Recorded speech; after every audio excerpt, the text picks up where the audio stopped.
Good afternoon and welcome to NASA's Johnson Space Center. I'm Anna Schneider with NASA Communications, and today I am joined by NASA astronaut Chris Williams. Chris recently returned to Earth, landing in Kazakhstan on Sunday, July 26th, alongside the rest of his Soyuz MS-28 crew to conclude an 8-month mission aboard the International Space Station. We will begin with some opening remarks from Chris before opening it up for questions both here in the room and on the phone bridge. As a reminder for those joining us virtually on the phone bridge, you can press *1 to enter the queue to ask your question, and you can press *2 to remove yourself from the queue. And with that, I will go ahead and turn it over to Chris. Thanks, Anna. It's really an absolute pleasure to be here. I had been on the space station for the past 8 months, and it feels wonderful to be back on Earth. I wanted to start by just expressing my gratitude. A space mission like this, it only comes together through the extreme hard work of a huge number of people supporting on the ground, and I feel super honored to have been able to be a part of this mission, and I really want to say thank you to everybody that made that possible. I felt like I was super fortunate. I got to be up in space with 16 other really incredible people over the course of my mission, and got to do a whole bunch of different things. A whole lot of science experiments that are going to help us understand how to better explore further into space and also make life better on Earth. Got to do a few spacewalks to help prepare our station for the future and to help fix our robotic arm. And I got to help capture one of our cargo vehicles. Just so many things. So it was a really full mission, and I feel really, really lucky to have had the opportunity, and really proud of everything we accomplished up there. So I really appreciate it, and I'm really ready and happy to be back on Earth, but also super excited to watch my crewmates as they get ready for a few EVAs and all the incredible things they're going to do throughout the rest of their mission up there. Amazing. We will go ahead and open it up for questions. We'll start here in the room with Gina Zinseri. Chris, you had a remarkable event on the space station, well, many, but you had to shelter in place for the leak. Tell me how that day played out and what your takeaway was from that event. Yeah, that was certainly a very unusual day on station. So it was not something that we were expecting to do. We knew that there was some work going on with the PRK, and that there were some cracks in the pressure vessel that they were investigating. But we sort of were going about our normal day until we were called up and told to go shelter in the Dragon. Now, thankfully, this is something that we talked about and planned for.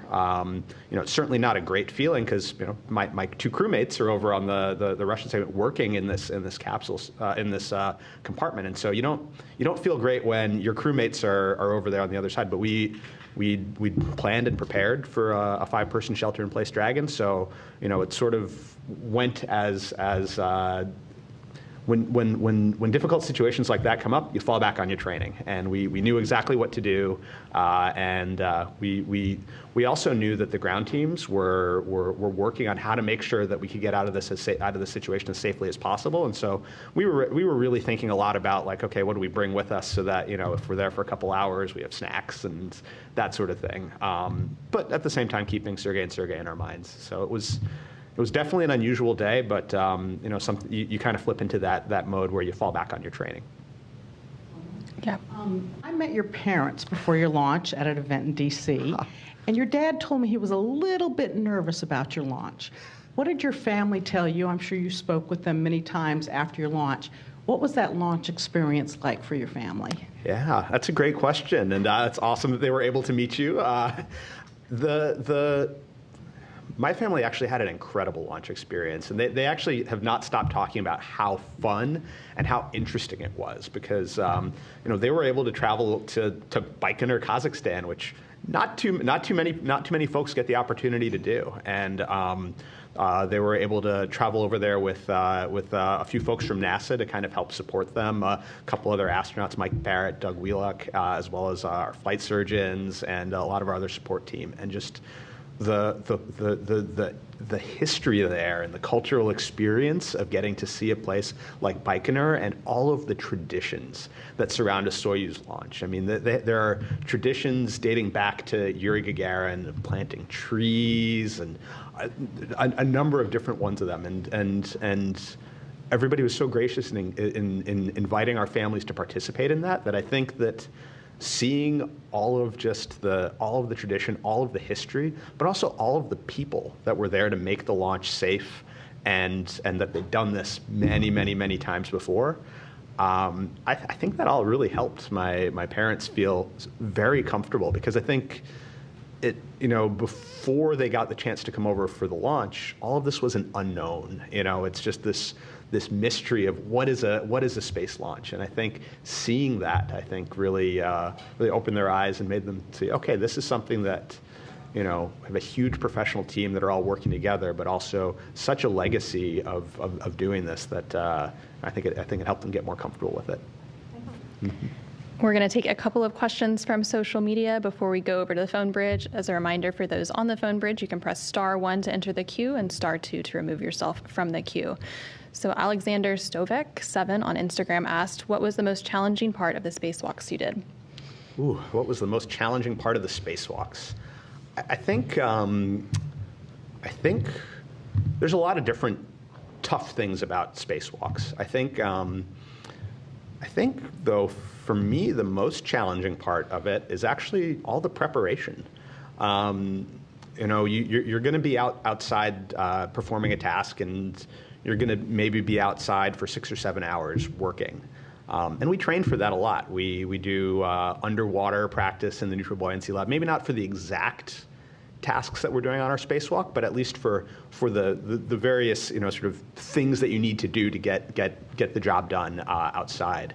But before the spacewalk, you spend hours and hours and hours studying, because you want to know every last detail of what you're going to be doing out there, and you want to know that if this bolt doesn't work exactly the right way, well, what are the next 4 things mission control is going to have us do to work on it, so that you can be ready for all those eventualities. So I think for me, that's one of the things that's the hardest.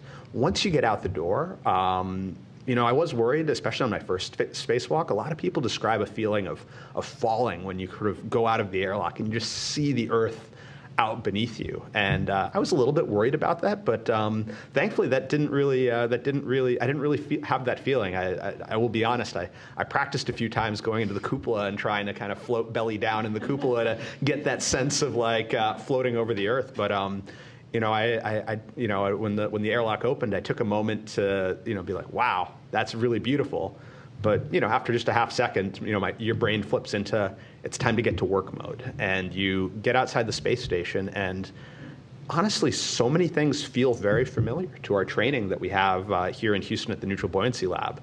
You're the outside of the space station, even though I'd never really seen it before, except for the parts you can see from our windows. It just felt super familiar. And a lot of the work that we were doing felt super familiar. There are a lot of differences in working in microgravity versus working underwater in the pool, but you kind of get used to those. And we had some tough things on our spacewalks, especially on my second spacewalk with fixing the Canada arm. There were a lot of just really big things that you're moving. The end of the arm that Jessica and I were both holding and passing back and forth weighs almost 1,000 pounds, and holding that is not easy. Holding it steady is not easy, and then trying to maneuver while you have such a big thing, it's not easy. But those are all things that I also felt really well prepared for with our training. All right, Sarah Lawrence, 2833, asks, what was your favorite experiment you did while aboard the International Space Station? That's a really tough question, because we did a ton of experiments and across all different areas of science. There's kind of a couple areas that we got to do a bunch of experiments helping to develop new medications or new drugs or techniques for cancer therapies, and that connects back to my previous life before I was an astronaut, working in radiation oncology. And so I felt really privileged to be a part of helping to develop some new cancer therapeutics. I loved some of the solid-state physics work that we were doing, helping to develop new semiconductors. That was really cool. But probably from just like a personal standpoint, I think my favorite was a plant growth experiment that we did where we grew some alfalfa. I think the science is really cool. It was looking at how nitrogen-fixing bacteria in the soil interact with plant roots in space. But for me, it was just very personally satisfying because I really missed like growing things. 8 months in space in the space station, there's not much growing there, and so it was really nice to be able to go in and water the plants on the weekend and see them grow. And when you pulled down, there were sort of these plastic baffles around the plant growth habitat, and when you pulled that down, it smelled like life, like Earth, and that was a smell that you really, really miss. So I'd say that was maybe my favorite, just from that personal side, but it's kind of hard to pick. We'll go over to the phone bridge now with Jonathan Sari with Fox News. Thanks so much for taking the time to speak with us, Chris. I have another family question. At Fox News, we have the pleasure of working with your uncle, Juan Williams, who is so proud of you. You can literally see tears of joy in his eyes when he talks about you as an astronaut on a long-duration mission. How important is it to have that support from family back home? It's absolutely critical. 8 months is a long time to be away from your family and from the whole planet. We are pretty lucky in that, as technology has improved, we've gotten better and better connectivity on space station. And so being able to stay in touch with my family and know that I have their support and their backing was just absolutely critical. Because you do go through, as amazing as it is to be in space, you do go through days that are harder, where maybe things didn't go your way and you had to work really hard and maybe still didn't get to where you wanted to get to, and you miss your family, you miss your kids. But knowing that you have their just their love and support from the ground, and that people are so proud of what you're doing and so excited by what you're doing, that really helps give you the strength to kind of push through those days and to, especially early on in the mission where you're looking at, boy, I'm going to be up here for how many more months, and this is hard.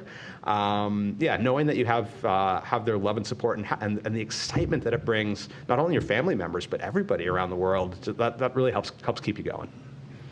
Next up, we have Mike Wall with Space.com. Thank you for doing this.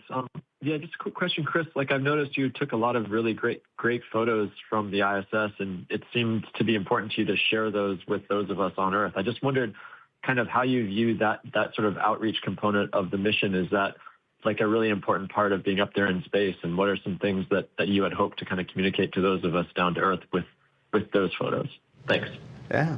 Thanks for the question, and absolutely. But before going up on this mission, I'd always liked taking pictures, but I would have never have described myself as like a photography, a photography lover. But definitely after my time on station, I will say that I do love photography.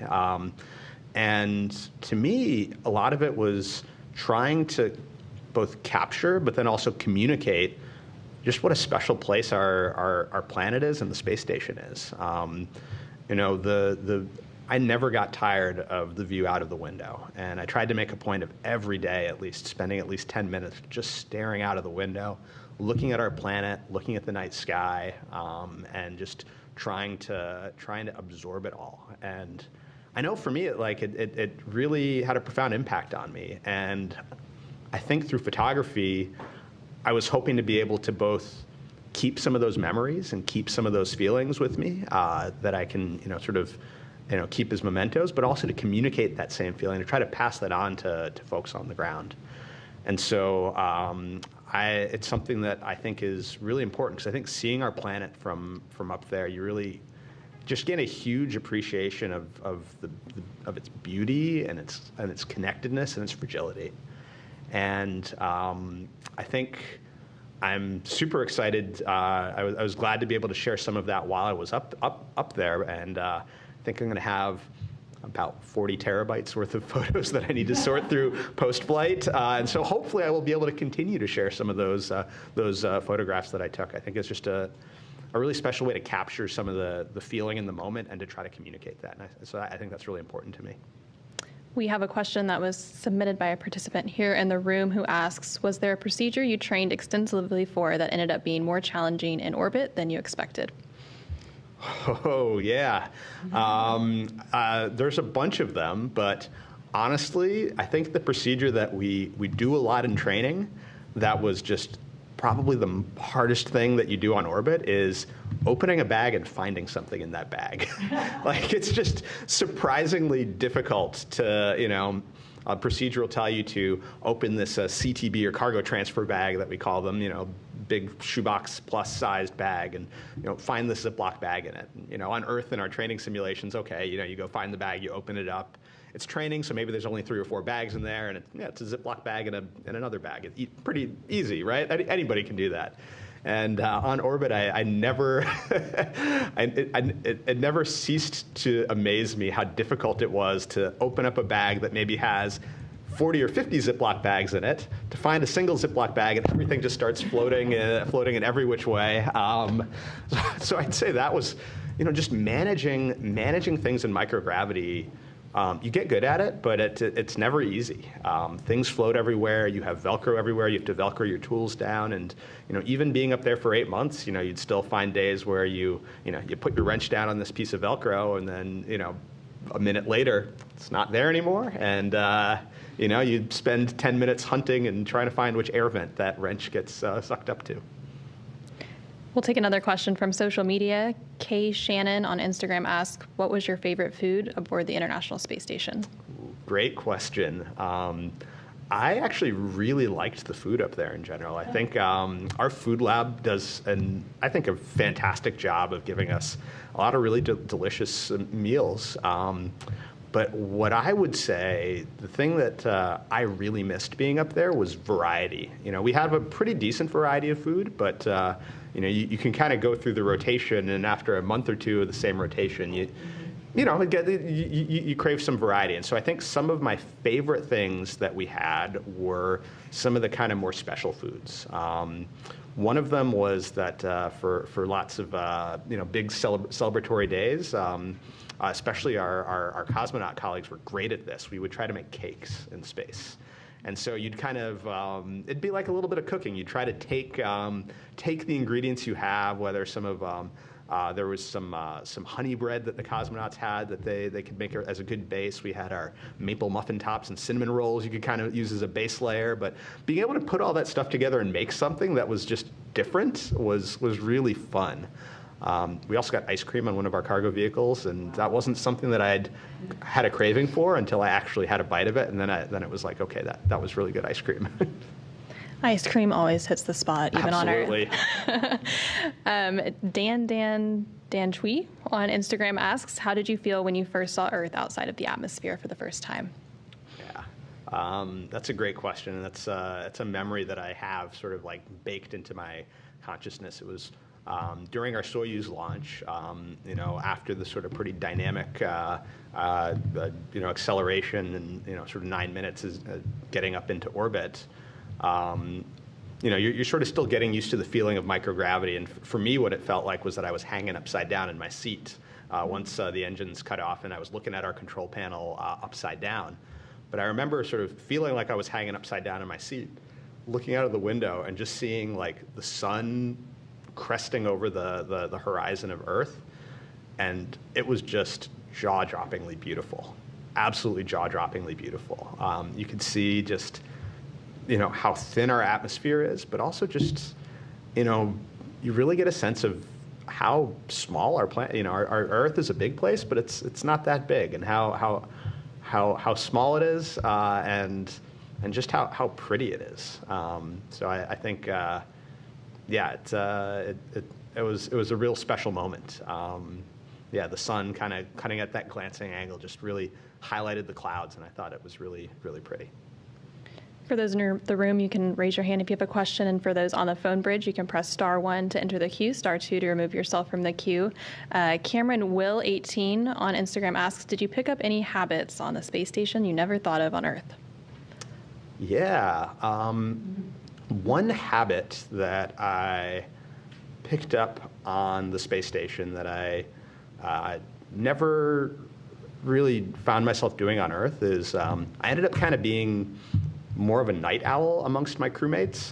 My crewmates all went to bed really early from my perspective. Like after around 9:30 at night, like I was the only one out and about. And I made it a habit of going down to the cupola and just like every single night, trying to take, maybe not every single night, but almost every night, taking about like 5 or 10 minutes, just sit in the cupola, stare out the window, and just kind of like not with no objective, no goal, just to sit and relax and like just reflect on the day. And I feel like on Earth, that's not something I ever really had made time to do. And I thought it was really, really nice. Especially given the view we have on the space station, it really helped, bring things into perspective, and really, helps me to stay super excited about our mission. So taking a little time every day to just sit and reflect, I think, is something that I picked up on space station. Also, swallowing your toothpaste. It's not something I ever do on Earth, but kind of made life easier on space station. All the silly things that living in space that are difficult. That's something that never thought I would do, but yeah, did for 8 months. Gina, another question from Gina. Yeah. Just about every astronaut I've spoken with has said going to space has changed them fundamentally, religiously, philosophically, that it is a life-changing experience. How would you describe that for you? Yeah, that's a great question. It's something I'm still really working on taking the time to kind of reflect on. I think for me, it reinforced a lot of things that I already kind of had thought about a little bit. Just one being how special of a place our planet is, and also how fragile it is, and really how we need to to really appreciate that and take care of it. I think it also really highlighted for me how connected our world is. There's I think this old saying of you can't see borders from space, which is actually not true. You can actually at night actually very clearly see some borders, which is actually kind of cool. But when you're flying over the planet, you see how interconnected everything is, and how we're kind of all in this all in this place together. And I know that can sound a little bit corny, but it's something that I think you really start to feel pretty deeply when you see the planet from up there. I think it also, maybe surprisingly, maybe not surprisingly, made me really appreciate people even more. The people that I was up there with, the other astronauts and cosmonauts. That just how much people can make a place. And I think one of the most special things about being on the space station was the people that you get to share that experience with. And I think that that made a really deep mark on me. And also realizing how much I missed my family and my friends back on Earth, and how it really helped highlight for me how important those relationships and those people are. So I think that was something that I wasn't necessarily expecting, but that going to space would be all about people. But it's human spaceflight. We're going to take one final question from social media. Husker Mags on Instagram asked, "What is your favorite memory you made while in space?" Favorite memory in space. I think my favorite memory, there's a couple of them, but welcoming new crew members onto the space station was just absolutely a joy. And I was super lucky in that I got to welcome a couple, even of my astronaut classmates, rookies, and a couple rookies onto the space station.